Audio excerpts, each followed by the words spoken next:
Well, hello. My name is Gloria Mantooth, and I am here with Mr. Jaevon White, a veteran of the United States Air Force. Um, this project preserves stories of local African American veterans whose service and lives helped to shape their families and our community. I've already asked you if you were willing to sign the waiver giving Unsung Heroes Living History Project, a 501c3 nonprofit organization, permission to record and use this interview as outlined in the release of the deed or gift. Do I have your permission? Yes, you do. Okay. So first we're going to talk about early life. Please tell us a little bit about yourself and your life before the military. Well, I grew up in Chicago um, from a family of 10. Most of my family now is in Minnesota. Still got a few in Chicago. Attended high school, worked, went off to college, then ended up joining the Air Force March of 1980. What were you doing before you joined the military? Well, you just told me that. And how did your family react when you decided to enlist? Well, my mom didn't know. Um, I'd been on my own since I was 13 and a half. So I enrolled myself in high school. This is hard talking about this, but went through high school, went off to college. And then when I came back from college, things didn't work out where I wanted. So I had an option of what I was going to do. And I seen this guy that we knew that was older than us, came back from the Air Force, had his uniform on, and it was like five of us was sitting on the porch because we had a little band, and it was like, man, we should go in the Air Force. And little behold, all five of my friends, they all went to Catholic schools. I went to a public school. Chicago public school wasn't the best, and I'm thinking we're just going to the Air Force. And we all agreed, and I'm thinking we're just going to go and sign up. We have to take a test. And I was like, damn, I'm the only one that ain't gonna pass that test. Sorry about that. Because they were all at Catholic schools, you know. And I was the only one that passed. And so my score was so high that one of my friends riding his ship, we was going in on a buddy system. So I don't know how they worked it out, but they gave him like 15 points of what I had to make him eligible to get into the Air Force. My other four, but the three other friends, two went in had to go in the Navy, and then the other had to go in the Army. So we have this little thing about you join the Navy, Marines, and Army because you can't pass the test for the Air Force. That's kind of how that happened. I went into the Air Force and for power production because when I went in, I wanted to make sure I had a marketable skill so when I got out, I could be employable.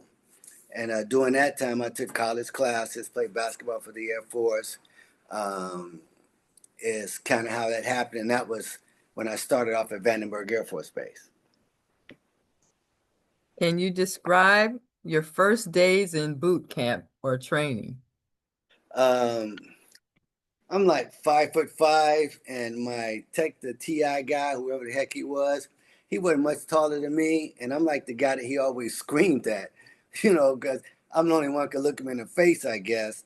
And it was an adjustment, but I could tell you this: the blessing was I grew up in Chicago, so we didn't have a lot. So to get 3 meals a day, it was dope. I'm being very honest with you. The marching and all that stuff didn't bother me. It didn't even bother me with the guy screaming at me because I was there for a mission. So basic training was me and my friend riding the ship, and it was everybody else. And it was like we just got to get through this. And then it's the Air Force, so it's not like we doing no strenuous anything. So that's what it was. Very honest with you. So, what was your military occupation or specialty, and did you choose it or was it assigned to you?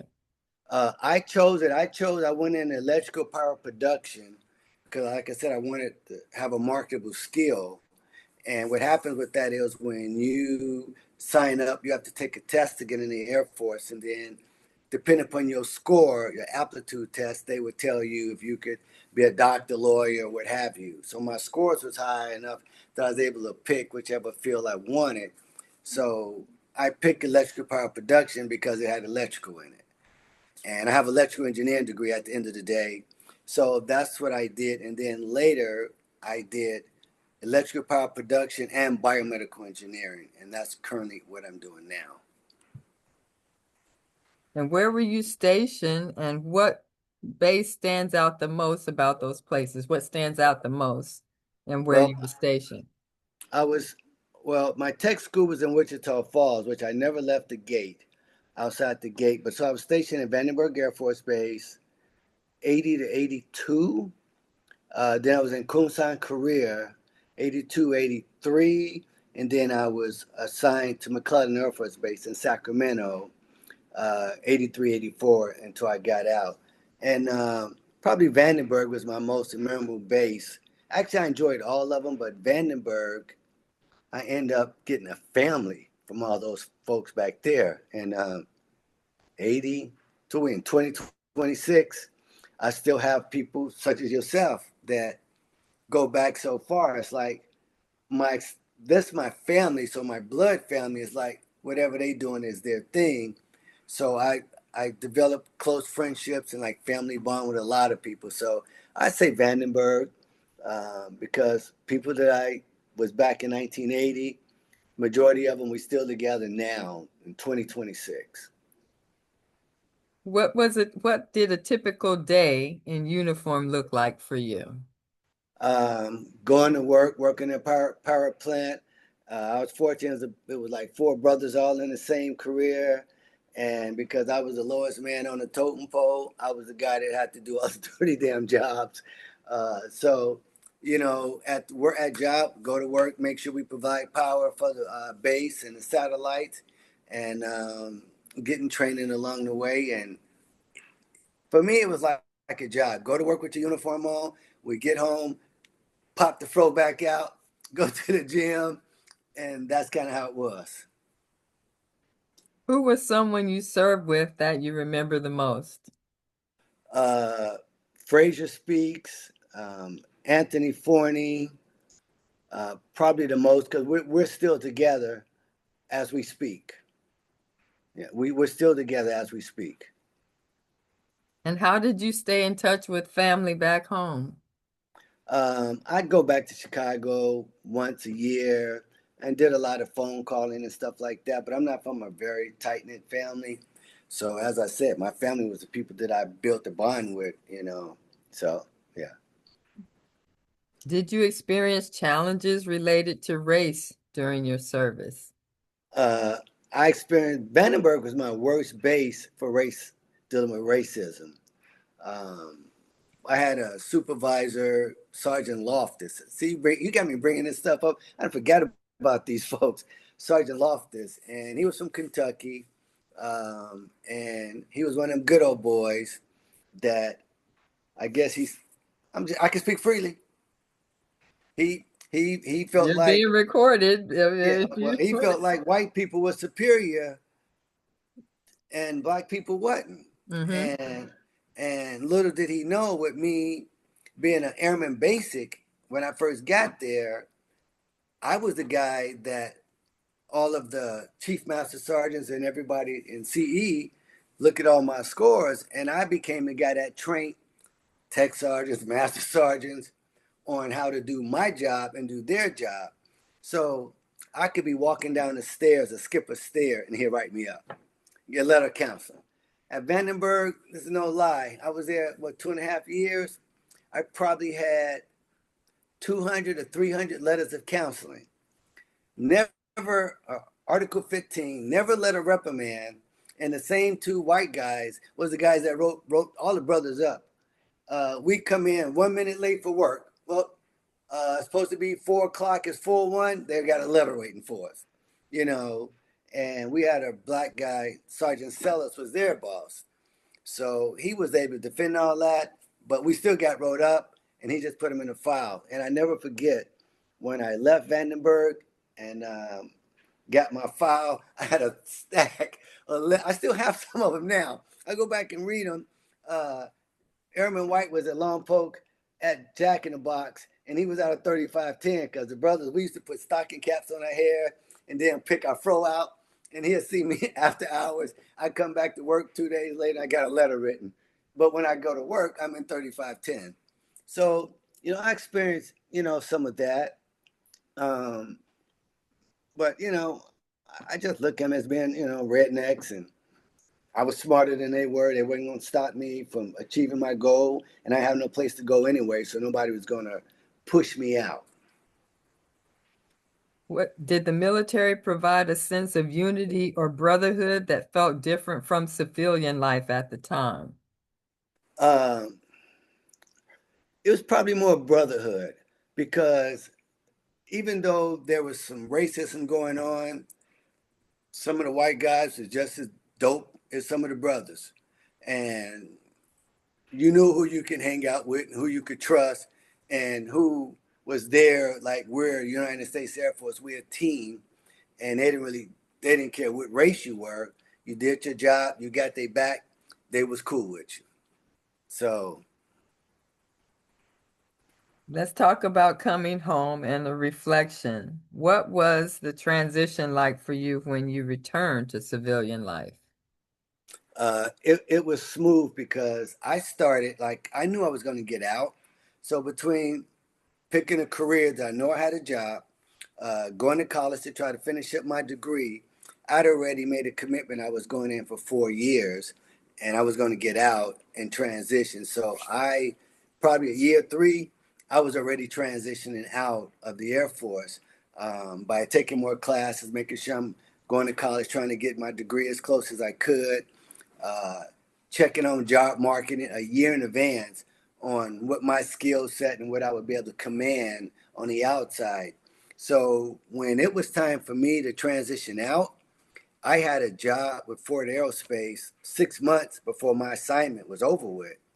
And they were waiting on me. And it's funny that we talk about this because I got out in March.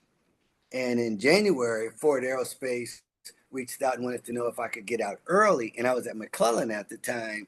And I went to my first sergeant and said, "Hey, man, I was wondering if I could get out early." Ask Dennison about this story.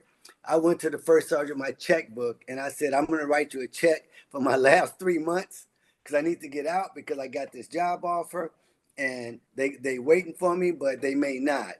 And everybody in the office was like, "What the heck is Mr. White doing?" I'm like, "Because I got to get out." So once I showed, he was a captain, my section commander, he said, "Show me what you got." I showed him the job offer because everything came Federal Express, all the benefits. And 84, they was paying me $100,000 a year. So once they saw that, he was like, "Well, Mr. White, or Eminem White, you making more than me." So what they did was, I guess this is cool. They let me out early, and I ended up going to Las Vegas, working then Tonopah, Nevada. But every month, I had to make it back to McClellan to check in. "Hey, you guys, I'm good." Once a week, I just had to call the first sergeant. "Hey, man, everything's going good, past probation." And then I had to come back on March 23rd, 24th, the last day of separation, and separate out of the United States Air Force. So they was cool. Uh, yeah, they let me out, and they still paid me, and I tried to pay them to get out early. Honest to God, truth. And anybody tell you that story, everybody knew about it. How do you think the military service changed you as a person? Um, it hadn't really changed me because I was always a good guy. It taught me about loyalty and friendship. Um, it taught me that this world is cruel, and no matter what people are, you can still not have good people. And I just thought when I went in, we are going to be this one big brotherhood, only to find out it wasn't really like that. But over the most part, I say we probably had 5% that should not have been in there, and the other 95, it just made it so rewarding. And to be honest with you, sometimes I wish I had it there 20, 25 years like all my other boys did. But throughout that time, I was the one holding them down. So it worked out. What are you most proud of from your time in the military? The bonds and the friendships that I developed, and the education that I was able to get and the training. Um, Teamwork and all that. I'm always about supporting everybody, but I would say that would be at the bond, the educational training, and actually I could even tell you that the security, knowing that I had a place to stay, I know I was going to get 3 meals a day, and as long as I went to work and did my job, I'd be okay. What advice would you give to a young family member considering military service today? I highly encourage it. I even, have a son, as you know, and I talked to Justin for years. Yo, man, go in the military, get them 20 years. By the time you blink, it's gonna be done. You're gonna have a pension, retirement. You could go double up and make another income. And if you don't like it, you could tell somebody, I got money coming in anyway. So I talk to a lot of, still today, even some of my biomedical engineers. How are you, man? You should go in the military. So I encourage it because the stability, the education, a lot of things that the United States Air Force, I don't know about the other, they have that will help mold you and round you. So I tell people all the time, man, if college ain't working out for you, go in the military. I can't tell exactly how I tell them to do it, but I tell them to go. I tell them to go in the service. Go in the United States Air Force. I tell them I wouldn't do the Navy. I'm not doing the Army. You don't want to hit them commercials about I get up at 6 o'clock and do more than anybody else. Air Force, we didn't roll like that. So that's what I tell people all the time. How would you like your service to be remembered by future generations? That we're here to make sure everybody have peace, and that everybody can have a good quality of life, and all branches of the service play a vital part in all that. And I don't think until you go to like Seoul, Korea, go to different places, you don't realize that walking up and down the street and you're good. The freedom that we have, if we didn't have those branches, I think we'd be like some of these other countries that's fighting right now. That's a mess. So this is kind of best place to be. Is there anything else you'd like to share? Um, no, no. I enjoyed my time in the Air Force. I met some amazing people, and like I said, if I could probably do it all over again, I'd probably do 20, 25 years, um, because it was a great experience. But for me, I had so many people depending upon me. I needed to get out and fly, so I can put myself in a position to take care of a lot of people. So otherwise, I'd have stayed in, but it worked out great. Yeah. Well, thank you so much for your service to the country. Thank you for your service to your family and the community. It was always great knowing you, Jaevon. You've been the best of friend to me all these years. We're still very tight as friends, and I really appreciate that, and I appreciate your service. Thank you so Thank you much. so much. I appreciate you, and thank you so much. You did a wonderful job. Girl, I still love your smile. You just still dope as ever. So sorry. You might want to shut me off this thing. You're Thank just you. amazing. I'm a close the Yeah. recording.